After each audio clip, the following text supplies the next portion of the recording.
Bonjour, c'est PistonKirk. Jusqu'en 2001, les Boxster 986 et les Porsche 996 avaient des leviers mécaniques pour ouvrir les capots.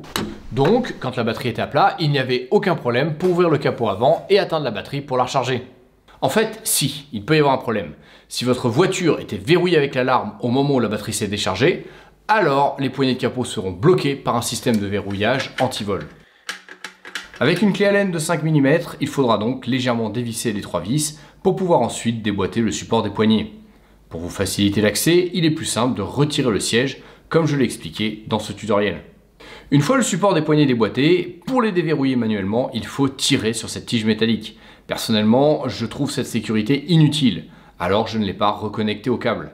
Mais on peut aussi attacher la tige à une petite ficelle qu'on glisse ensuite sous la moquette pour la cacher. Courant 2001, Porsche a eu l'idée de génie de remplacer les poignées mécaniques par des interrupteurs.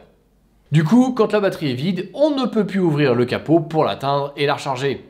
Par conséquent, pour pouvoir l'ouvrir, il va falloir se munir d'une seconde batterie, aller au niveau du boîtier de fusible situé sous le volant, retirer le cache, tirer le contacteur de secours et y connecter dessus la borne positive de la batterie et connecter la borne négative sur la carrosserie.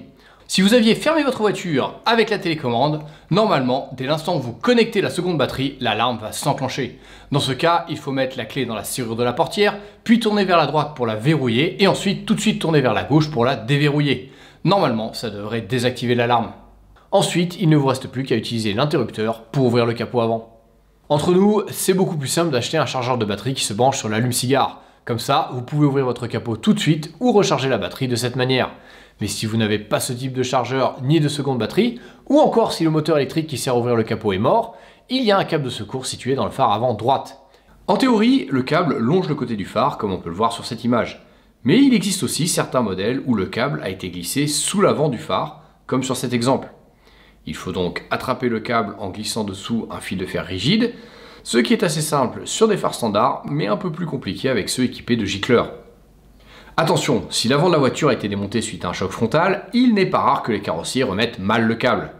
Au mieux, le câble est en biais et peut arriver soit vers le milieu du passage de roue ou encore vers le clignotant latéral, ce qui n'est pas si mal au niveau de l'accès. Au pire, le câble pend le long du radiateur latéral. Il est alors possible de le trouver en démontant le bas du pare-choc, mais parfois, même quand on tire très fort vers le bas, ça n'ouvre pas le capot quand même, car le câble se coince dans les angles de la carrosserie. Il faut alors essayer de créer une traction latérale et non vers le bas. Pour finir, je voudrais faire une petite précision sur les Boxster 986 d'origine anglaise avec le volant à droite. Si votre anglaise a des leviers mécaniques, alors le câble de secours est à gauche. Par contre, si elle a des interrupteurs pour ouvrir le capot, alors le câble de secours est à droite comme sur toutes les autres Boxster. Si votre câble est dans une position standard, c'est-à-dire qui longe le côté du phare, alors pour l'atteindre, il faudra retirer ces clips en plastique pour enlever une partie du passage de roue. Pour retirer ces clips, vous pouvez utiliser un outil spécial qui coûte une vingtaine d'euros, ou alors si vous n'en avez pas, vous pouvez aussi utiliser un gros tournevis plat. Bon d'accord, c'est moins pratique, on risque de casser la tête, mais ça marche quand même.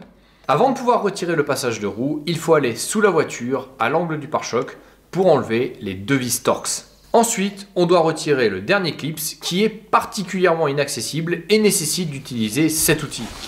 À présent, déboîtez un peu le passage de roue, puis passez la main dans l'aile pour essayer d'attraper le câble. Il ne faut pas hésiter à tirer fort pour arriver à débloquer le capot.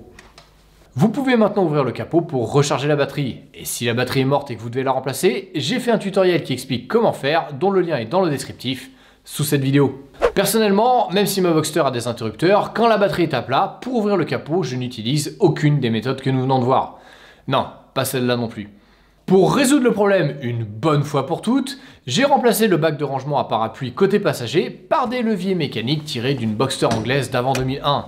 Et si cette modification vous intéresse, j'ai détaillé chaque étape dans ce tutoriel que je vous invite à regarder en cliquant dessus. Allez, à la prochaine!